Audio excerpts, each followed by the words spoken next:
పాలకుల్లో చిత్తశుద్ధి గురించి మా సబ్జెక్టివ్ ఒపీనియన్ చెప్పేదానికంటే కూడా వాళ్ళు చేస్తున్నటువంటి పనులు, నిర్లక్ష్యం చేస్తున్నటువంటి పనుల్ని మనం ఒకసారి కనుక చూస్తే వాళ్ళ చిత్తశుద్ధి ఏమిటనేది ప్రజలకే అర్థమవుతుంది. జలగం వెంగళరావు గారిలో కనిపించినటువంటి చిత్తశుద్ధి కానీ, ఆ ప్రయత్నాలు కానీ, ఆ ప్రభుత్వం కాలంలో కనిపించినటువంటి సాగునీటి రంగం మీద శ్రద్ధ కానీ, తర్వాత మళ్ళీ ఎన్టీ రామారావు గారి హయాంలో శివరామకృష్ణయ్య గారి ఆధ్వర్యంలో మళ్ళా చూడటం జరిగింది. గాలేరు నగరి కానీ, అంద్రీనివా కానీ, తెలుగు గంగ కానీ, ఇవన్నీ కూడా ఆయన హయాంలోనే కృష్ణానదిలో ఉన్నటువంటి మిగులు జలాలను పూర్తిగా ఉపయోగించుకోవాలి అనేటువంటి చిత్తశుద్ధి ఆ రోజున కనిపించింది. అదృష్టవశాత్తు 1980లో బచావత్ ట్రిబ్యునల్ తీర్పు ప్రకారం కృష్ణానదిలో మిగులు జలాల మీద చివరి రాష్ట్రమైన ఆంధ్రప్రదేశ్కి పూర్తిగా హక్కుగా కాకుండా అవకాశంగా బచావత్ ట్రిబ్యునల్ మనకిచ్చింది. దాన్ని ఉపయోగించుకుని, ఆ అవకాశాన్ని ఉపయోగించుకుని రాయలసీమకు పనికొచ్చేటటువంటి ప్రాజెక్టులన్నింటినీ 1980లోనే డిజైన్ చేయడం జరిగింది, శంకుస్థాపనలు చేయడం జరిగింది. ఇప్పటికి దాదాపుగా 45 సంవత్సరాలు గడిచిపోయినాయి. ఈ మధ్యకాలంలో ప్రభుత్వాలు ఎన్నో ప్రాజెక్టులకి, ఎన్నో కార్యక్రమాలకి, ఎన్నో బటన్ నొక్కడానికి లక్షల కోట్ల రూపాయలు ఖర్చు పెట్టినాయి. కానీ ఈ ప్రాజెక్టులు పూర్తి చేయడానికి మాత్రం వాళ్ళకి డబ్బులు కనపడలా. ఇది ప్రథమ ప్రాధాన్యంగా తీసుకోలా అనేది ఒక వాస్తవం. రెండవది, పులివెందులకు నీళ్లు చూపించాము అని అదే ఒక ప్రాజెక్టు, కుప్పంకు నీళ్లు తీసుకెళ్ళాము అనేది ఒక ప్రాజెక్టు. కానీ చివరి ఎకరాకి పంట భూమికి నీరు ఇచ్చాము అనేది ప్రాజెక్టుగా కనపడటంలా ఈ రోజున. రాయలసీమ లిఫ్ట్ ఇరిగేషన్ ప్రాజెక్ట్ అని చెప్పి ఒక సీక్రెట్ ప్రాజెక్టు మొదలెడతారు తప్ప నిర్మాణంలో ఉన్న ప్రాజెక్టులని పూర్తి చేయాలనేటువంటి చిత్తశుద్ధి ఈ రోజున కొరబడుతుంది.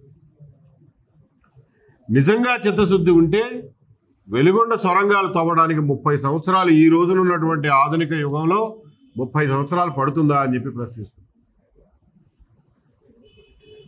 దానివల్ల ఇప్పటికే లక్షల కోట్ల ఖర్చు పెట్టినటువంటి ప్రాజెక్టుల మీద, అసంపూర్తిగా ఉన్న ప్రాజెక్టుల మీద వడ్డీ ఖర్చు ఎంత అవుతుందో లెక్క ఏమంటున్నాం. వడ్డీ ఖర్చులే 10,000 కోట్ల రూపాయలు కనీసం సంవత్సరానికి మనకు భారం పడుతుంది.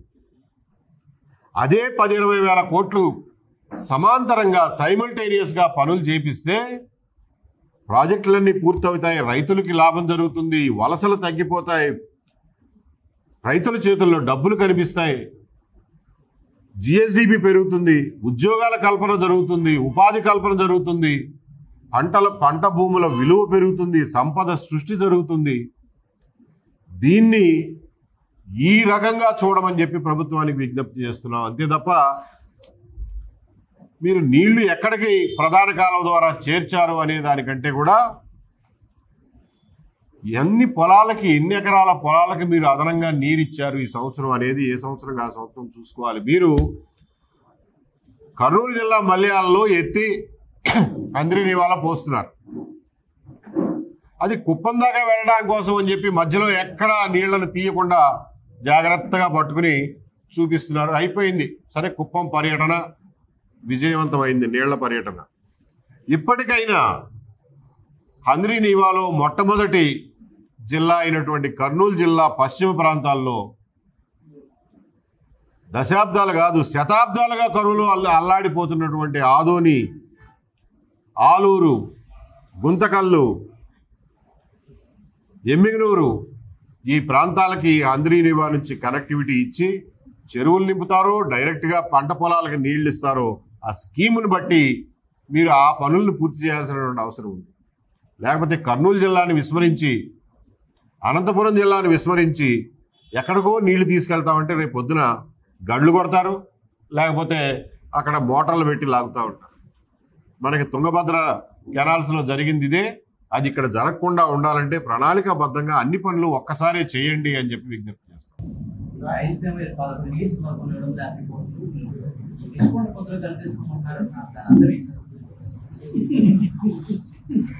రాయలసీమ లిఫ్ట్ ఇరిగేషన్ స్కీమ్ కట్టినప్పుడు, రిషికొండ ప్రాజెక్టు కట్టినప్పుడు ఏ రకమైనటువంటి రహస్యం పాటించారో, ఏ రకంగా పరదాలు కట్టి ఎవరిని వెళ్ళనీయకుండా వెళ్ళడానికి చూడడానికి అని ప్రజా ప్రయోజనార్థం అని మీరు చెప్పి నిర్మిస్తున్నటువంటి ప్రాజెక్టు, ప్రజల డబ్బుతో నిర్మిస్తున్న ప్రాజెక్టు, మీ సొంత ప్యాలెస్ కాదు అది. అయినా సరే ఏ రాజకీయ పక్షాలను కానీ, ప్రజా సంఘాలను కానీ, మీడియాని కానీ అక్కడ పోకుండా పరదాలు కట్టి, ఇనుప కంచెలు కట్టి అరెస్టులు చేసి ఎవరిని వెళ్ళనీయకుండా ఎలా చేశారో చూసాం. ఈ రాయలసీమ లిఫ్ట్ ఇరిగేషన్ స్కీమ్ కూడా అదే పద్ధతిలో ఇనుప కంచెలు వేసి ఆ ప్రాజెక్టు పనుల్లో పనిచేసే లారీ డ్రైవర్ల ఫోన్లు కూడా స్వాధీనం చేసుకుని అంత సీక్రెట్గా చేసినటువంటి ప్రాజెక్ట్ అది. అందులో ఈ రోజున చూస్తే ఒక కందకం, ఒక గొయ్యి అంతవరకే ఉన్నాయి. చిన్న ఇంత కొద్దిపాటి పొడుగున్నటువంటి చిన్న చిన్న సొరంగాలు. దానికి 750 రూపాయలు బిల్లు పెట్టారు. ఈ ప్రాజెక్ట్ కట్టింది ఎవరో మీకు ఊహించుకోవచ్చు మీరు, నేను మళ్ళీ చెప్పక్కర్లా. Mega engineering.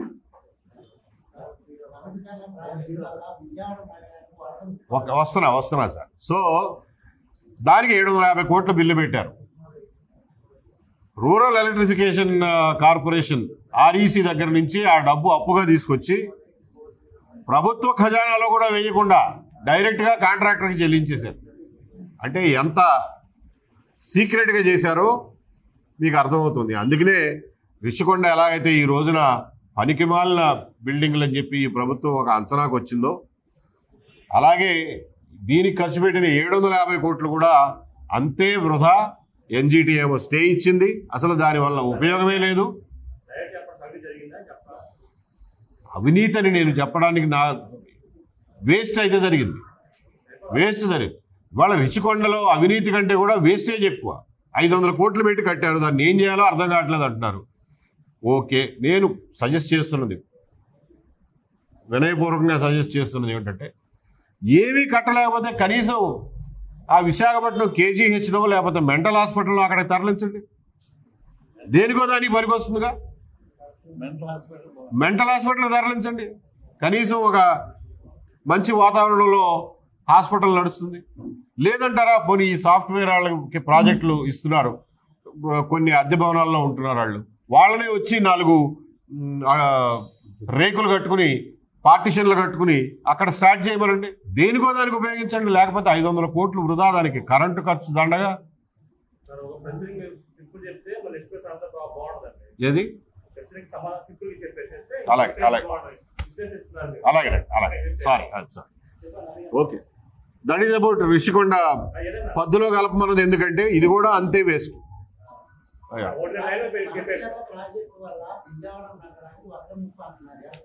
ఇప్పుడు బనకచెర్ల ప్రాజెక్టు ఏదైతే ప్రతిపాదించారో దాని ప్రకారం మీకు తెలుసు, మీ అందరికీ పరిచయం అయిన కాలమే కుడి కాలువ, ప్రధాన కాలువ, పట్టిసీమ కాలువ అంటాం మనం. ఆ పట్టిసీమ కాలువనే వెడల్పు చేసి 200 TMCలు 100 రోజుల్లో తరలించడం కోసం దాన్ని వెడల్పు చేస్తూ ఉంటున్నారు. వెడల్పు చేసిన నాడు 38,000 క్యూసెక్లు ప్రవహిస్తాయి. వెడల్పు చేసిన నాడు అది వచ్చి ప్రకాశం బ్యారేజ్ పైన కృష్ణానదిలో కలుపుతూ ఉంటున్నారు. అక్కడ పోలవరంలో నీళ్లు వదిలిన తర్వాత ఇక్కడ కృష్ణానదికి కనుక వరదలు వస్తే ఈ కాలువలో ఉన్నటువంటి 6 TMCలు కడుపులో పెట్టుకోవడానికి ప్రకాశం బ్యారేజీకి కెపాసిటీ లేదు. అప్పుడు ఏమవుతుంది, కాలువ ఎగదన్ని ఎక్కడో చోట గండిపడి చివరి ప్రాంతాల్లోనే గళ్ళు పడతాయి. మొదటి ప్రాంతాల్లో గళ్ళు పడవు. చివరి ప్రాంతాల్లో ప్రెషర్ ఎక్కువైపోయి, ఫ్లో ఎక్కువైపోయి గండిపడి విజయవాడ నగరం మీద పడుతుంది.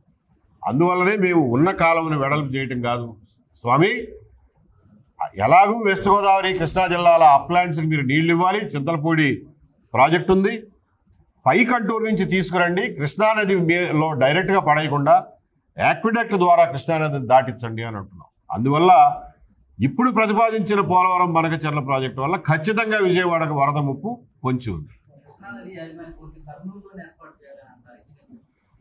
చూడండి, మనకి కృష్ణానదిలో ఉన్నటువంటి నీళ్లని ఎక్కువ శాతం ఉపయోగించుకుంటున్నది, కృష్ణానది మీద పూర్తిగా ఆధారపడి ఉన్నది రాయలసీమ ప్రాంతం. కాబట్టి నిర్ణయాలు తీసుకోవడానికి ఏమైనా రిపేర్లున్నా, ఎలకేషన్లున్నా, గేట్లు ఎత్తాలన్నా, ముయ్యాలన్నా ఆ నిర్ణయాలు తీసుకోవడానికి కర్నూలులో ఉంటే సౌలభ్యంగా ఉంటుంది కాబట్టి అక్కడ పెట్టడం సముచితం అంటుంది. ఫ్యూచర్ ప్లాన్ లక్ష్మీనారాయణ గారు చెప్పినట్టుగా పోలవరం దానికి సంబంధించినటువంటి జరుగుతున్న డిలే, దీని గురించి అధ్యయనం చేసి సమగ్రంగా మీడియా ద్వారా ప్రజలకు తెలియజేయడానికి ఒక పర్యటన చేద్దాం అనుకుంటున్నాం. ఆ తర్వాత ఉత్తరాంధ్ర ప్రాజెక్టులు చిన్న చిన్న కారణాల వల్ల 10-5 కోట్ల కారణాల వల్ల కూడా చాలా ప్రాజెక్టులు నిలిచిపోయి ఉన్నాయి. వాటిని అధ్యయనం చేసి ఉత్తరాంధ్ర సుజల స్రవంతి గురించి కూడా ప్రజలకి అర్థమయ్యే రీతిలో ఎక్స్ప్లెయిన్ చేయాలని అనుకుంటున్నాం. తర్వాత ముఖ్యంగా రాయలసీమలో ఎగువ ప్రాంతాలు అయినటువంటి అనంతపురం, చిత్తూరు, కడప జిల్లాల్లో కూడా పర్యటించి ఆ మిగిలిపోయిన పనుల గురించి రాయలసీమ సెకండ్ ఫేజ్ విజిట్ చేద్దాం అనుకుంటున్నాం. దీంతో ఆంధ్రప్రదేశ్లో సాగునీటి రంగం మీద పూర్తి సమగ్రమైనటువంటి వాస్తవ ఆధారమైనటువంటి సమాచారం ప్రజలకు అందజేస్తాం.